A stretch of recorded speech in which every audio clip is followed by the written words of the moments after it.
బాలనటిగా చిత్ర పరిశ్రమలో అడుగుపెట్టిన మీనా ఆ తర్వాత హీరోయిన్గా దక్షిణాదిలో అందరి అగ్రనటుల సరసన నటించి స్టార్గా వెలుగొందారు. తన నవ్వు అందంతో అప్పట్లో కుర్రాలకు కలల రాకుమారిగా నిలిచారు. అవకాశాలు తగ్గుతున్న దశలో పెళ్లి చేసుకుని జీవితంలో స్థిరపడిపోయారు మీనా. బెంగళూరుకు చెందిన విద్యాసాగర్ అనే సాఫ్ట్వేర్ ఇంజనీర్ని పెళ్లి చేసుకుని జీవితాన్ని అద్భుతంగా కొనసాగిస్తున్న దశలో కొద్ది నెలల క్రితమే ఆమె భర్త కన్నుమూశారు.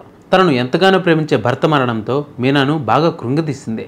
తన కుమార్తె నైనికాయే జీవితంగా మీనా బతుకుతున్నారు. తన మాదిరిగానే నైనికాను కూడా నటిగా చేయాలని మీనా తీవ్రంగా శ్రమిస్తున్నారు.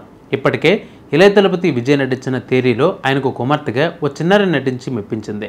ఇదే బాటలో ఆమెను నటనపరంగా మరింత రాటు తేల్చాలని మీనా భావిస్తున్నారు. అలాగే తన చదువుకు ఎలాంటి ఆటంకం కలగకుండా చూడాలని కూడా ఆమె ఏర్పాట్లు చేస్తున్నారు. ఇండస్ట్రీలోని పెద్దలు, మిత్రులు మీనాకు అన్ని రకాలుగా సహాయక సహకారాలు అందిస్తున్నారు. అయితే ఎక్కువ మంది మాత్రం మీనా రెండవ పెళ్లి చేసుకుంటే మంచిదని అంటున్నారు. ఒంటరి తల్లి ఎదుర్కొనే ఇబ్బందుల దృష్ట్యా ఆమెను ఒప్పించేందుకు తీవ్రంగా ప్రయత్నిస్తున్నారు. అయితే మీనా ఫలానా హీరోని పెళ్లి చేసుకోబోతున్నట్లు మీడియాలో రకరకాల గాసిప్స్ వైరల్ అవుతున్నాయి. ముఖ్యంగా కాలీవుడ్ స్టార్ హీరో ధనుష్ పేరు ఈ విషయంలో ఎక్కువగా వినిపిస్తోంది. తన భార్య ఐశ్వర్యకు విడాకులిచ్చి ధనుష్ ప్రస్తుతం ఒంటరిగా ఉంటున్నారు. దానితో మీనాకు ధనుష్కు కలిపి వార్తలు రాసేస్తున్నారు సోషల్ మీడియా వాళ్ళు.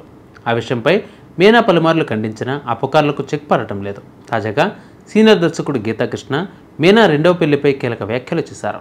ఇటీవల ఓ ఛానల్కి ఇచ్చిన ఇంటర్వ్యూలో ఆయన మాట్లాడుతూ, సినిమా వాళ్ళు సినిమాలలో కంటిన్యూ అవ్వకపోవడం ఉండదని, ఎవరొచ్చి ఆఫర్ ఇస్తారా అని ఎదురుచూస్తారని గీతాకృష్ణ అన్నారు.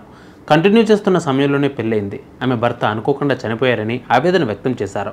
మీనా పెళ్లిపై రకరకాల ఊహాగానాలు వస్తున్నాయని, మీనా చిన్నప్పటి నుంచి పక్కా కమర్షియల్ అని, మంచి సినిమాలతో టాప్ రేంజ్కి వెళ్ళిపోయిందని గీతాకృష్ణ తెలిపారు. ఆమె రెండవ పెళ్లి జరిగితే జరగొచ్చని ఆయన అభిప్రాయపడ్డారు.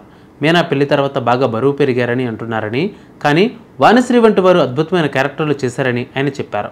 కుటుంబ ప్రేక్షకుల్లో మీనాకు బ్రహ్మాండమైన ఇమేజ్ ఉందని, అయితే తల్లి పాత్రలు చేసేందుకు ఇష్టపడకపోవచ్చని గీతాకృష్ణ అభిప్రాయపడ్డారు. మరి మీరేమనుకుంటున్నారు? గీతాకృష్ణ చేసిన వ్యాఖ్యలపై మీరేమనుకుంటున్నారో కామెంట్ చేయండి.